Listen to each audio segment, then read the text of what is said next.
Listen up here. The restaurant industry is grueling and unpredictable, just like this show, from the front of the house to the back of the house and all in between. We will turn up the heat, you turn up the volume. I'm Chef Antonio Caruana. Welcome to the Tell All Podcast, the Burnt Hands Perspective.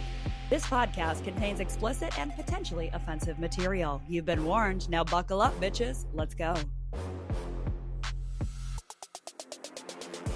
All right, Kristen, here we are again. up? I always say that's like my opening line. Here we are. Here we are again. What else can you say? It's lame though. Here we are. No shit.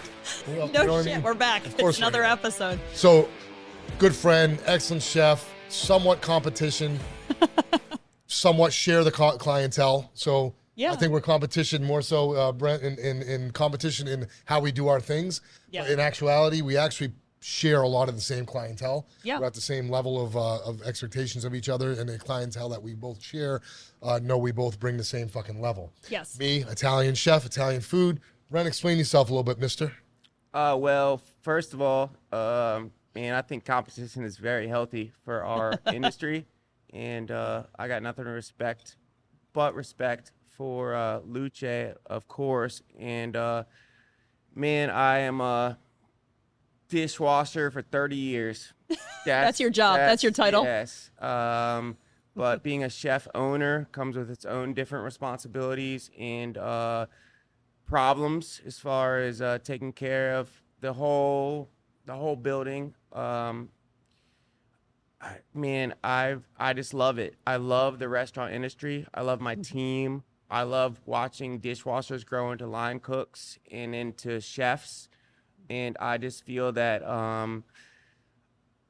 that's what makes me happy. I told somebody the other day, the best part of my job is watching a 15-year-old get their first job as a dishwasher and then turning into a chef 10 years later because that we brought them up and trained them the right way.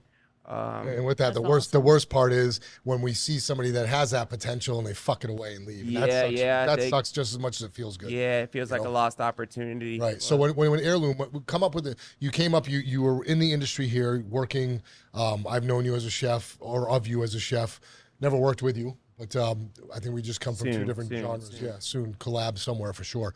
But you worked with Kristen, or in the same facilities as Kristen, maybe in different times. We kind of knew each other through my bartending days and him coming in. That was, I guess that was before you were technically, chefing it up. I was more of a kitchen manager at that point. I worked for a couple different restaurants where there was no chef. The chef was the owner that was never there. So the grit, you were grit. So I was the kitchen manager, which was do everything. Right. But I met you because my mother lived behind a bar at in Virginia Beach. And that was her spot that we would meet, and you were behind the bar, and that was our kind of mom and son date to come. Yeah, it was so cute because every week they would come in and sit together. Full circle. Sit at the bar, have dinner, have drinks. Remember our order. 20-some years ago. 20 plus years ago. Oh yeah, yes. So let me say this. Now we have, you took a huge risk when you opened up Heirloom, which is your newest spot. Boom, on the shirt, on the hat, looking good. Loving it. Great logo, very catchy. Heirloom, couple different definitions. As we all know, heirloom is something that was carried through families, a family heirloom, something of generational pull. When it comes to the food industry, heirloom is something that goes back in time. It has a lot of a lot of decades through it. However, it is more of a natural, open pollinated type of vegetable that kind of takes on its own structure, its own shape, its own look, its own design. Yeah. Is that how you went with the name Heirloom for your restaurant? So that's a very good question. We did choose that name for multiple reasons, but the number one that's closest to me is heirloom. To me, is something that's passed down through generations.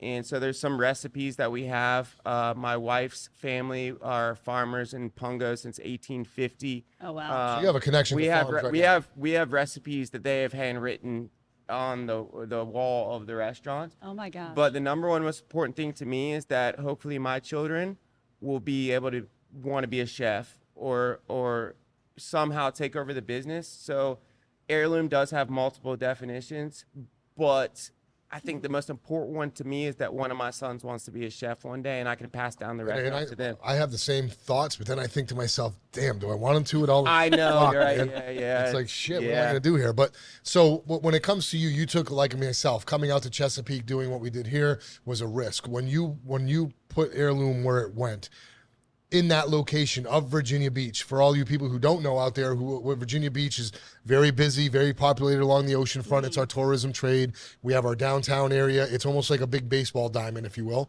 with the between second and third being the ocean front. You're off there in third base, man, kind of out going towards the country. You're out the beaten path, where the Virginia Beach starts going towards North Carolina. In their northern North Carolina, where they're northeastern North Carolina, where it's a lot of farm, a lot of soy, a lot of just fields, shit like that.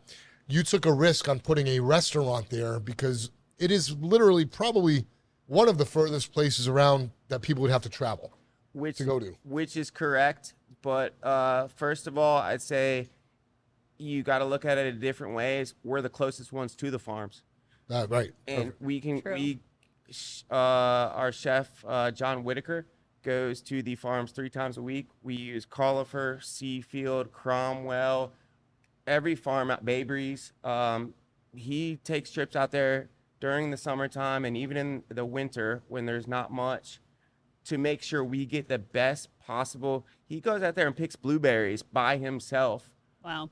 To make sure that we get the best blueberries. He doesn't want a bucket. He wants to go pick it himself. Sure. So gift and a curse as far as, yes, we're far away, but we've become more of a, people are willing to make that drive to get there. Yes, it was a risk, but I believe paid off. Yeah, no risk, no reward. Right. And I drive there. I drive 30, 40 minutes sometimes from here to go there and sit at your bar. We have a couple that comes once a week. They drive an hour every single week because they love it so much. Wow. Yeah, right on. That's a testament. So I know it's out there, but I like it that way. I like it. I like the fact that we have that kind of rural area, but we get Chesapeake because you can come the back way. We get oceanfront. Right. And your reviews, ratings, all that shit speaks for itself, shows that you made the right choice. Now, when it comes to farm to table, I'm a chef for a very long time. I'm very enthused about the whole thing. I'm really intrigued by it. I love it, and I try to practice it. In Italian cooking, depending on what level you're at, I'm going to speak for my level of Italian cooking, which is more of the Italian regional cooking of the regions of Italy, not American Italian food. So I have a harder time sourcing my stuff locally because it simply is not local. It's imported fare. So I have to rely on the trips I take to Italy to see the areas I'm at, look at where I'm going, go to the regions I'm at to get the best. But I have to rely on a bond and a friendship of someone or a native of Italy in that region so I can communicate with them on when things are right. For instance, truffle, black, white, summer, spring truffle. I have people there that do that, seek it out. We speak regularly.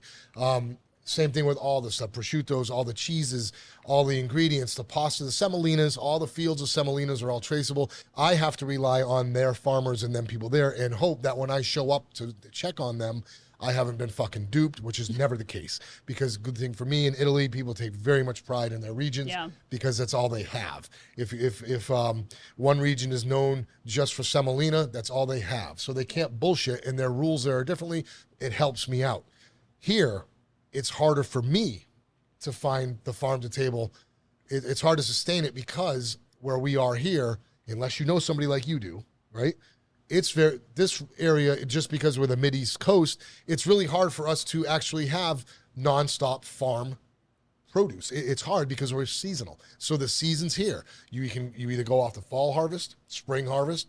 Luckily, if there's a winter harvest, which is typically heavy greens and stuff like that, right? Yep. And there's kales, collards, stuff like that. Potatoes. So these are things we can get.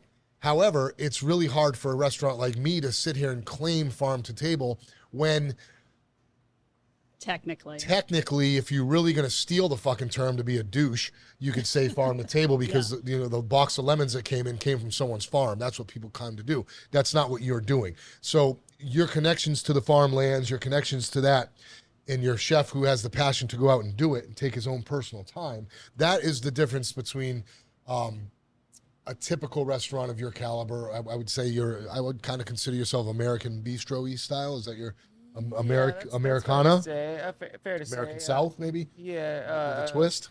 Yeah, I don't like to box us in because we could have octopus. We had octopus on a special. I saw you 2 fucking weeks around with ago. some homemade pasta, and I was Yeah, like, what the hell's going on all over here? All of All our right. pasta is homemade. Yeah, of course it is. We I know. make all of our pasta homemade. Always. No offense, Always. Tone. No, you have to. No. What I'm getting at is the point is that you're very diverse in what you're doing. Yes, absolutely. You're not boxed into Americana. Yeah, we don't box us in. And if you're not making your pasta homemade every day, you don't even call yourself anywhere near fresh Italian or what you're doing, the heirloom-esque type of thing. You have to make this stuff by hand. You have to make it daily. If you're not making your fresh pasta or your fresh ingredients, you're not even on the panel. You're not even involved in this conversation. Really. Yeah, no, true. It's just you're on a different level. You're at a different restaurant. Not saying it's bad.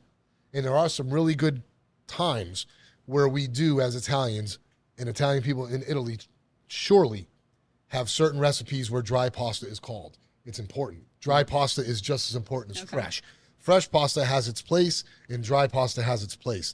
Absolutely. We do both. You have to do both. So Mancini, there's a lot of companies out there that are making their versions of farm-to-table pastas in their country, and that's what you should get. So that's how we roll with that. Do you ever come across a point where the fucking harvest ain't good? What are you going to do? I mean, are you get nervous? I mean, that's another great question. So this year with the weather, the heat, with no rain, a lot of farmers, we change our menu, not the entire menu, but certain aspects to the menu. Chef could go to the farm one day and they're like, the day before they had a case of onions or green onions or tomatoes, or not a great example there, but the next day they might not have it because they didn't get enough rain. They couldn't harvest enough. So we always have to adapt to that. But the relationships that you build with the farmers, they are always going to make sure that we have the best stuff. And it's very important to us to, hey, if we have to 86 something off the menu because we couldn't get the ingredients that it requires to make it, and we want them to be the right ingredients, then we don't have that tonight. And we'll reprint menus the next day, or, know. So that's very important to us. But as far as the time it takes, it's easy to call somebody and get an order. It's not easy to go to 5 different farms and pick your own stuff and get the best ingredients and use those at whatever availability they might be at that time to incorporate those into your menu on a daily basis, whether it's a special or we have to reprint. There's been times where it's, hey, General Manager Lee comes in, we need menus printed. We open in an hour. I need you to print all new dinner menus because we have to change this because we didn't get the ingredients from the farm today. So when I conquer this question, when people ask me, when it comes to, all right, well, how are you going to do anything farm to table or get fresh produce if we don't have that produce here? Here's how I do it, okay? We don't grow peaches here. Peaches is one of my favorite fruits. It's my favorite fruit when they're ripe, big, luscious, juicy. Talking about food, right? Talk about we're peaches. talking about food. Are you talking about growing peaches at Luce? Because we grow peaches everywhere in Pungo. Yeah, well, there's a difference between those peaches. I don't care what anybody says. The peaches I'm talking about. Very selective. I'm talking about the fucking Carolina, Georgia sweet peach that just drips down your face. If you can show me the Knott's those, Island peaches. if you can show me those, man, I'm down. I got you. This is just an example, okay? You bring them to me and I'll be stoked. However, I'm just using that as an example, okay? We don't have them here on the ready. They only come out, 3 weeks, 4 weeks when they're really ready. However, in other areas, how I do this is if we don't have something if we don't produce something, fiddleheads, things like that, if we have those things that ramps on the norm, right? I will go in my travels, in which I travel a lot. I go to my restaurant friends, or I do exploring in restaurants in other areas. This weekend or last weekend, I was in Des Moines, Iowa. I talked to 4 different chefs there. I asked them what their local produce is and how they get it. They tell me, and it comes to find out, they're all pretty much using the same 3 or 4 farms. So what do I do to make it as best as I can? The second best thing is I'm ordering it from them. Yeah. Because it may not be my local farm here doing it, but it is still a farm to table, and there's still restaurants, right? Local Indigenous, adjacent. right? Those chefs are indigenous. They're using their indigenous crop. Yeah. So I will do the best I can to bring that in that way. That's incredible. And like you said earlier about the Italian concept, first of all, you're very lucky to have those connections in Italy. But second Same thing, of it's all, a matter of you getting can there, still you know? you can still realize the fact that it takes, if you're buying from somebody from, you know, hometown USA, but you know that you're getting a product from a farm that was picked the day before and it's getting shipped to you. Yeah. That's the same thing. You're Sure. still going out of your way to do Exactly, it. you You're have to still do it. making the effort to Yeah. make sure that You you're gotta not make getting a connections. canned product or a The time it took preservatives. me to find the final lamb outside of another country, meaning New Zealand or something, I had to literally search over and over to finally break it down to one rancher in Colorado who cuts it the way I want it, cuts it the way it's done, raised properly, and they're sustainable. All that stuff is good. It took months Yeah. to capture that. And people don't realize that when we say it's farm to fresh, I mean, farm to table. Of course, I don't have a fucking lamb field pasture out here. Yeah. You know what I'm saying? Of course I don't. Of course I'm not milking a cow over here. But somebody is, and we do the research to make sure. You are cognizant about the relationship to the food and where it comes from enough to know that if it's on a truck or a plane and I ordered it yesterday and it's coming from a local farm to me, whether that local farm is in California or wherever, I'm supporting local farmers. They did it the right way and you Sure. can bring it in. Correct. Yeah. And that really carries weight, man. So when it comes to a lot of people, you know, what fries me the most is when people are saying farm to table and they've gone through, you know, they may have started that way, right? But do you know the chefs they've gone through 2 sets of ownership, 3 sets of chefs, maybe even more. And who's to say that same fucking attitude is still going on? And I don't like the bullshit part of it because it's A, false advertisement. B, you don't have the pride it takes to be real in what you're doing. Yes. And if you don't stand behind what you're doing, what the fuck are you standing behind? exactly. You know what I mean? Yes. A paycheck. And don't get me wrong either. Obviously, there's certain things that we can never get from a local farm. So course. I'm not saying our entire menu is farm to table. What but, percentage of the dish would you call it? I mean, To make one ingredient makes it farm to table? I think so, in a sense. I guess so. You could That research you could is claim that. I mean, Argue it, we're lucky enough to live in an area to where that our seafood is sea to table. We have True. so many True, that's opportunities and Yeah. so much great oysters and fish and all the other things that contribute. It doesn't have to come from a farm. The ocean is a farm in my, Yeah. Of course, yeah. you know. So Yeah. Sea urchins I get from Maine. I mean, Exactly. Yeah, they send in. it's Yeah. all about how you use it. Don't be afraid to say, you know, hey, this is the best we could do. Yeah. And I'm not going to serve it to you if it's not right. Yeah. It has to be right. Right, you right. know? Well, I think that also parlays into the cost because a lot Yes. of people don't realize how expensive it is to actually source fresh product and actually take the Yeah. time and the hours that go into it. So the hours that general go into it, for public sure. doesn't realize that. They can go to a fucking chain and get cheap shit, but you guys actually charge what you should. Yes, for I mean, dishes, you so know, it makes you a know how difference. long it takes to, shuck 3 cases of corn just for one night service, or Yeah. peel 5 bushels of green beans for Yeah. service that came from a farm, where we could have just ordered them. Ordered it done. when you're waiting for a 44 days dry age to happen, that 44 days feels like 7 months. Yeah. You know what I mean? Is that 7 months? I No. think you would say like be. time is an ingredient. Yeah. Time can be an ingredient. Good way to put it. Yeah, and Yeah. when you're running low And a and you cost. notice, oh shit. You know what I mean? Mm-hmm. There's things like that people don't understand. When you put an $80 steak, they don't realize that you're still at a 30% cost. It just Yeah. costs us that much more money. Yeah. Yeah. There's no markup. There's no profit in a scallop right now. Yeah. Because the prices of a can So of U10 high. or U8 scallops are so ridiculously high. You break them down, the food costs on that plate. We're just we're relying on other things. So there's a lot of these things that happen that the farm to table is amazing. It's the best way to eat. It's the only way suggested to eat. Yeah. When it comes to having 200 people at a restaurant, 300 a night, it does become a little bit tough sometimes. But it's what we do. So, Yeah. like you said a minute ago, you have to really go with the second best option, and that takes just as much research as the first. So, finding your first option is the fucking farm, right? Yes. Yes. Farmer yes. Joe. Give me a farmer's name. We got Cauliflower. We got Cromwell. One guy though. What's one? Seafield. Oh, You like got- give me an a guy's actual name, like Ed. person. Do you know any of the people? Like Johnny. Yeah, well, our microgreen farmer is John Everling, but we have John Everling's awesome. So great guy. yeah, Been we using have, John for years. the Betsy Cromwell, John Cromwell. Right. We have. But you know their names. So you know their names. Yes, So we go out there and pick the stuff. We shake hands with them. Correct. They Right. know us on a personal basis, and So- that's so what these- makes it great. These people that come in, you know them. They're farmers. You know the deal. You know how hard they're working. You know, with that though, their price comes up because they're doing the work and they're not putting in a bunch of GMOs in their ground and just having a machine come by and get it out to the general public for as cheap as on the dollar. No. So our prices are up, not because we're trying to get rich, because we fucking are trying to get rich. Guess what's not happening? But we also You're care. not getting rich. We're not getting rich. People Not think getting we're rich. rich, but they don't No. understand that it's not rich. No. Everything about everything right now is through the roof. Yeah. And restaurateurs right now are on the shittiest part of From fry oil to paper products Everything. to everything that you can Everything. order has gone up significantly, just like anyone that goes to the grocery store or to the gas station. It's the it's same, not yeah. different for restaurants. Yeah. bro. When they bring my seafood in those beautiful containers, okay. When we get our seafood, it's all hand put in there. Everything's done right. We use the mongers that take time. Yeah. Nothing's frozen. There's nothing. You know, come on. So everything that comes in, all of our seafood, our halibuts, all of our stuff that we're butchering, filleting, cleaning, all that stuff. I'm looking at the containers they're sending them, and I'm wondering how they're getting away with it. You know what's funny about those containers? Yeah, they're my is the Tupperware. fact that we use them for Tupperware now too, but they used to be able to, if the driver took them back, they would refund them Sure. like 25, Really? 50 cents per box. But after COVID, they stopped doing it because they didn't want cross contamination. Yeah, and now we have Tupperware. So Oh, they gosh, could so be you have to eat the recycling them, cost.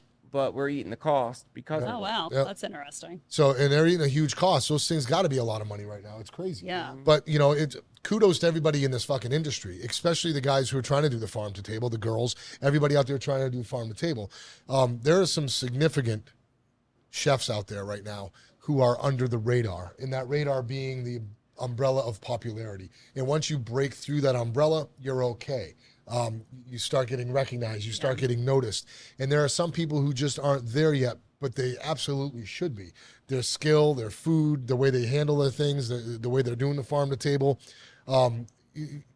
It's to the point now where that is almost what a lot of people are looking for, right?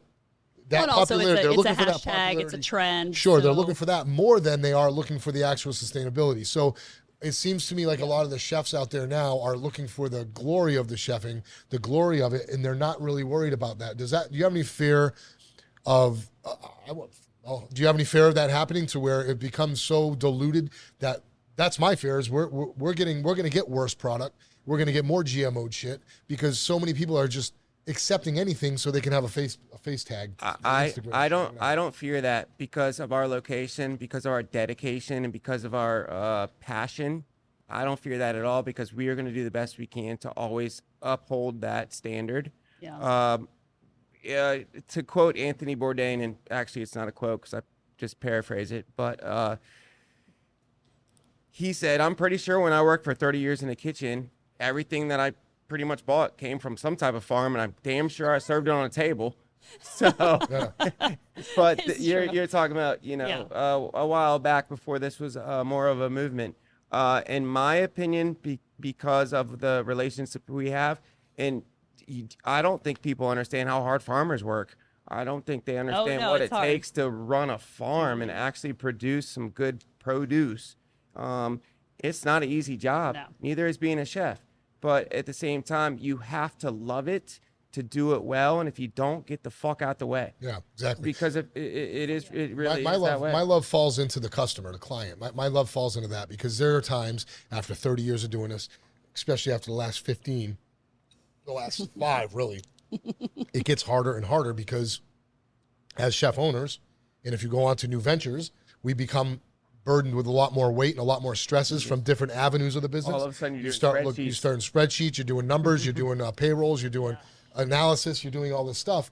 And then, oh my God, I got to create specials. So it becomes now when I look at the produce, sometimes I'll find myself even going through farmers markets, not with the intention of buying anything. Our right? chef goes to the Saturday It's farmers just to market every walk around and get inspired by stuff. I'll look through, I'll look up to other chefs that have stuff. I'll get the Samsung TV. I watch the Jamie Oliver Network. Yeah. Just to look around at his technique or look at in his kitchen. It'll resonate something in me from 10 years ago, and then I'll be fired up to get back and do it. And then I'm excited to get back in the kitchen. I didn't know what I was going to do last week for specials this week. Now, all of a sudden, now I can't wait to get them the fuck out tonight because it all came together, and I'm pumped about it. Yeah. So I still have that going. And if it wasn't for that, I'm back to what I said a minute ago, dude. When it comes to these people who are just kind of flapping shit out now, there's a lot more of them. It's not fair to us that work hard.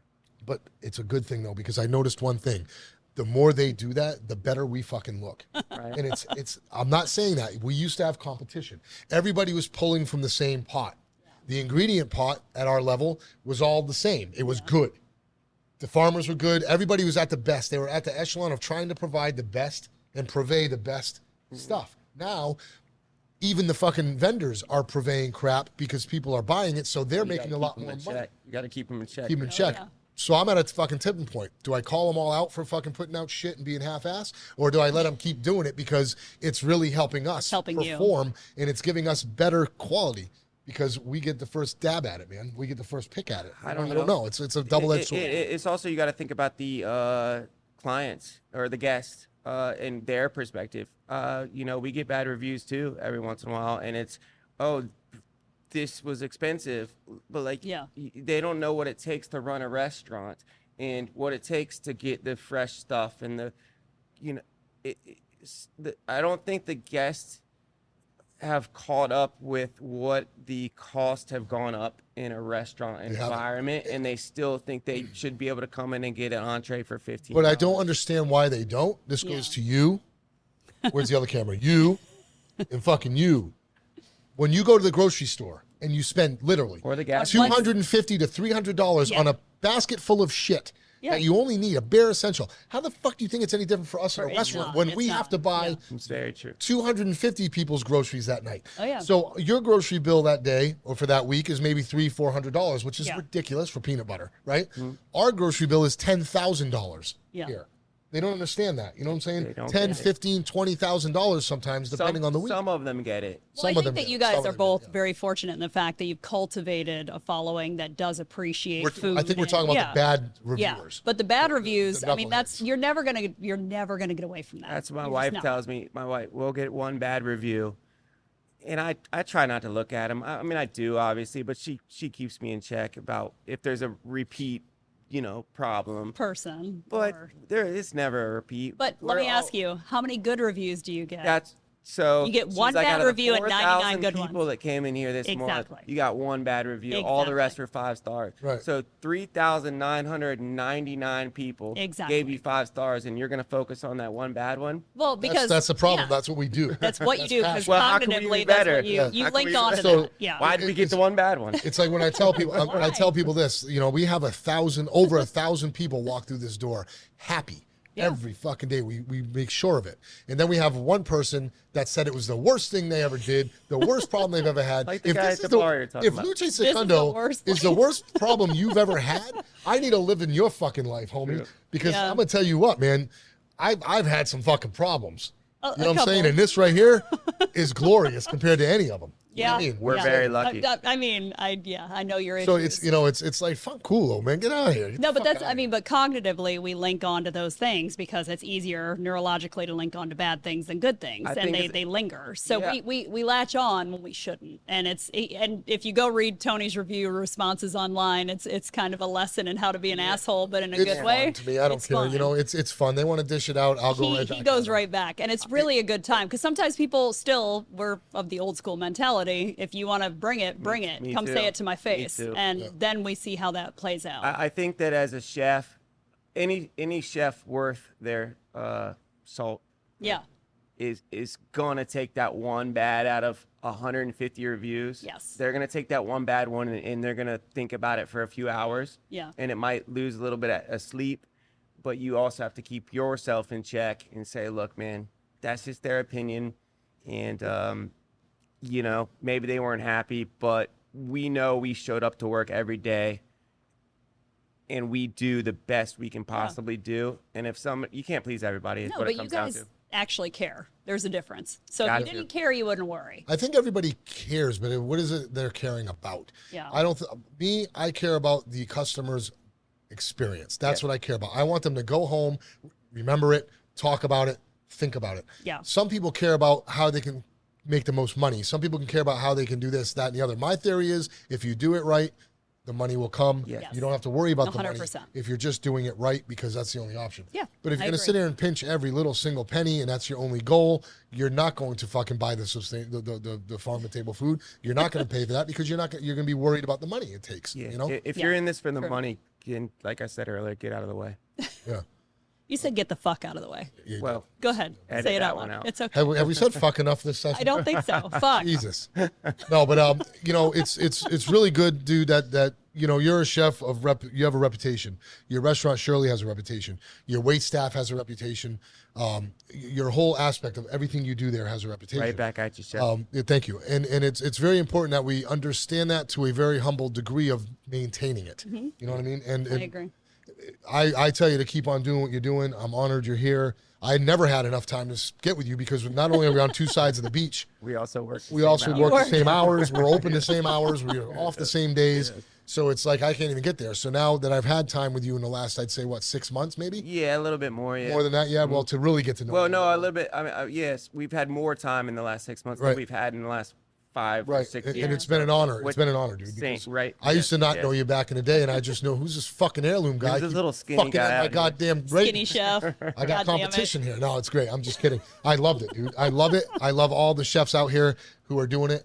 I think me and you could probably name all of them and agree with each other that they are all Yeah. putting us on, man. Some They're people all do putting us it on. right. Some people don't. But Yeah, the ones that also- don't, I don't even talk about. Because Yeah, they're not- exactly. You don't. I don't. They probably make good I don't wines. wish any bad will on anybody.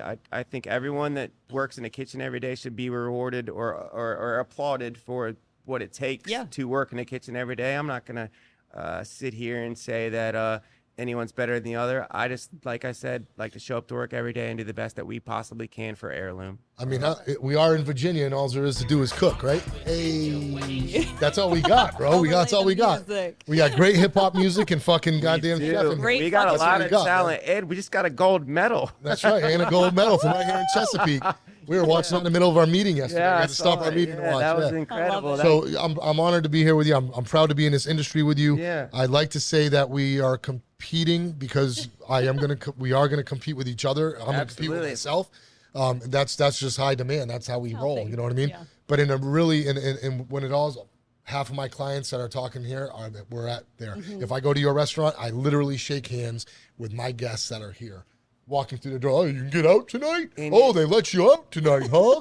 Yeah. You know? Oh, I get the same thing. Oh, yeah. you got away. Oh, how'd you sneak out? Yeah. Oh, yeah. You know what I mean? I'm like, Exactly. it Oh, happens. how'd you get off work tonight? Is the restaurant closed? you know what I tell no, them? we have a great team. You know what I tell them? I know the owner. That's my thing. I know the owner. Yeah, But I'm and you pumped. do. Yeah, right. Fuck that. But Yeah. okay, well, That's anyway, the- listen, that's, man. That's the jerk. That's the jerk. That's the jerk guest that says I know the owner. Yep. I Yeah, got we it. have. So- We've talked about that. Mickey, do we have anything? Can we pull something up? What do you think? Yeah, let's do something. So I think Mickey's back. back again. Hey. She just comes She in. had it on the ready, yo. Oh, she's ready. All right. Oh, you ready? Is it the one highlighted, Nikki? That's a short one. Terrible service. So this is. Oh no, this is about Luce. Luce, So yeah. you can weigh in. So at the on end of this. every episode, I read a review back and then I answer it. So if it's a good review and actually has validity, I'll respond to that. But Okay. if it's bullshit, I'm going to call it out. Okay. So this one says, the food was good, but it took an hour to get an order of wine and 2 hours for the food. I was hoping that the reviews about the time was wrong. They need to do better. 2 hours to get the food. An hour for wine. An hour for wine. So I'm not sure what to make of this, okay? Maybe that's when they left their house. I don't know what to make of this because is it possible? Anything's possible. 2 hours on my ticket times is bullshit. That's glorified. Yeah. Again, something went wrong. And I'm sorry. I'm not going to agree with that. Nobody has waited 2 hours for food in life because anyone who sat somewhere for 2 hours and still sat there should be punished with that anyway. You should have been punished with that bullshit. So if you sat here for God. 2 hours waiting for food and didn't get up and leave or say something to the chef or the manager or anything else, that is a glorified bullshit. I'm sorry. You may have waited 45 minutes, an hour. Sometimes that happens. We do get backed up a little bit. We do get fucking flustered a little bit. Things happen, right? Yes. We are humans. We're not robots, and we are making the food the best we can. I So fuck that. You didn't wait 2 hours. You're full of shit. Calling your bluff. Thanks for coming out. Although I also think that looking at your restaurant, it would be pretty obvious if the kitchen was busy. And get another bottle of wine and calm the fuck down and enjoy your date. And that would be two more hours because it took an hour for wine. Remember? They're not taking a long time because they want to, and it definitely wasn't 2 hours. There's no way. And you didn't wait an hour for wine. I'm sorry. there's no way you waited bullshit. an hour unless you count it from the time you left your house. Our sommelier wouldn't even allow that. I mean, she does get busy. Yeah, She's Bethany's a beast. fantastic. Everybody here is a beast. Everyone does great. The wait staff's great. So yes, time does buckle up. I will give them that. Yes. It does buckle up. Sometimes we get in a But little not position. an hour. But to sit here and tell everybody you waited an hour for wine and 2 hours for food, the joke's on you. Slap me once, shame on you. You're not getting a wait for gift 2 card. hours twice, shame on you too. Yeah. Idiot. Brent, I also like when you get spicy. Yeah. Just saying. I mean, let's keep Fire going. it Love I'm when not you get done spicy. yet. I know. fire He's it like, up. okay, well, warming up now. we'll Look. have you- Yeah, we're I'm gonna t- I have you told you back it's like- for oh, sure. okay. So, No, but listen, tell me one thing. Give me one thing that you open up a little bit because I'm going to. Okay. Yeah, Tell me let's go. something that we all glorify our customers. We love them. Yes. We love them, right? Yes. What bothers you the fucking most about certain things? Like your customers or the complaints or what pisses you off most about this? I would say, and I guess I don't want to give. I mean, I heard some things earlier that y'all were discussing, but you're right. When somebody comes in, well, I see 3 tables over there that are open. Like, well, what are you gonna do? Sit down for 14 minutes because there's a reservation on that table at 6:15, Right. or That's the it. person at the bar. Like, you can't. reserved. It's already there. That's very frustrating to me. The people that I guess one of the things is value. People say smaller portions, price, but they don't understand. You're not just talking about food costs. You're talking about labor costs, utility costs, Yeah. mortgage, rent, insurance. I mean, I could go on and on about what it takes to own a restaurant and the cost involved. So for people to get frustrated about that, then I would say, maybe go to the grocery store and cook the best Italian food you can at your house, and then do all the dishes and get yourself a bottle of wine. If you want Wait to 2 hours. go to Whole Foods to get a decent piece of fish, go do that too. And do, same thing, do all the dishes. And then I guess, if you can do that better than we can do that, In less than 2 hours. then go for it. Yeah, man. In less than 2 hours. Yeah. And I guarantee you could open a bottle of wine, like maybe actually get some box wine, and that'd be a lot quicker. okay. The thing that gets me, one of the things that frustrates me right now, and I'm going to say it because it's a hot topic for us right now, especially in a place like this, white tablecloth, fine dining. Beautiful Don't restaurant. bring your fucking balloons to my Okay, restaurant. okay. I No don't balloons. want to hear it. I don't want to see your confetti for your table. And this is why we spend thousands of dollars decorating this restaurant to give everyone an experience, okay? And if you're sitting here and the next table next to you has 15 fucking balloons and everything else, I didn't come here for your party. I came here to impress this lady, or I came here to celebrate my anniversary. I came here to celebrate my birthday, whatever. I didn't come here to celebrate fucking Aunt Gigi's 80th. You know what I Okay. mean? Lucky for her, Aunt Gigi. You know what I'm saying? Or the big 8-0 with the fucking Oh my cake. God. What do you want? Bottle service too?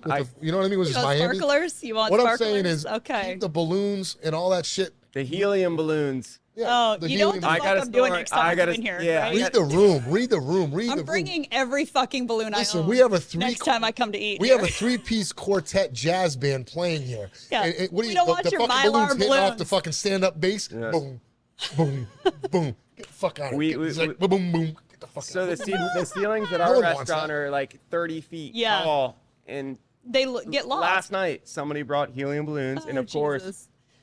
so Oh. we keep a BB gun for that. It's actually Oh. it's actually Oh, fun good. to.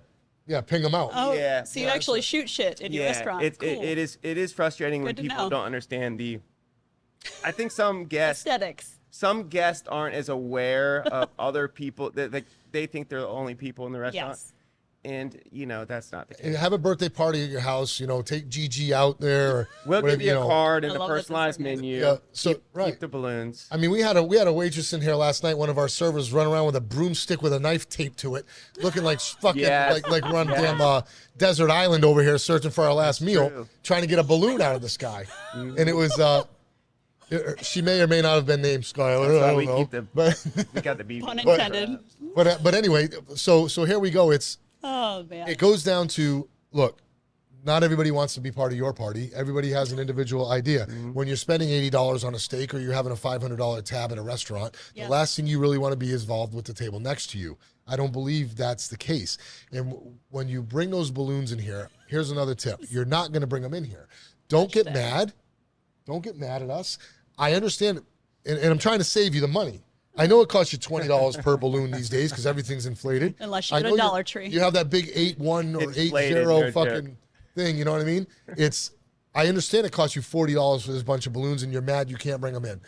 But read the room. Read the room, people. Read the room. Yeah, we give you a personalized menu, a birthday card sometimes. And how about the free cake? Do you ever get bad reviews because you didn't give a free dessert for the birthday? Yeah, we give them the birthday chocolate. Oh, you get a chocolate. Yeah, I mean, and you get a candle. Okay. Yeah, you get the candles free. Right. Candles free. But when I go up to the table and I see the menus on the table or the card, I always say happy birthday and then, thank you. And then I say, all right, the tambourine, gong, and funny hat and singers are right behind me. And then I, walk back to the kitchen and they really, sometimes the look on their face is like, what do you Yeah, you do a lot more than me. I believe that when people are coming here for a birthday, we don't have gongs or I know you don't. I know you don't. You don't have any of that. So as they don't have balloons I think the here. best So birthday that's good to know. celebrated is something that's a little bit more low key and just with family and friends. Just like No we did for my strippers. mom's birthday over here. When we were Exactly. here, It was perfect. like a month ago. It was perfect. Low key and absolutely delicious. So All right.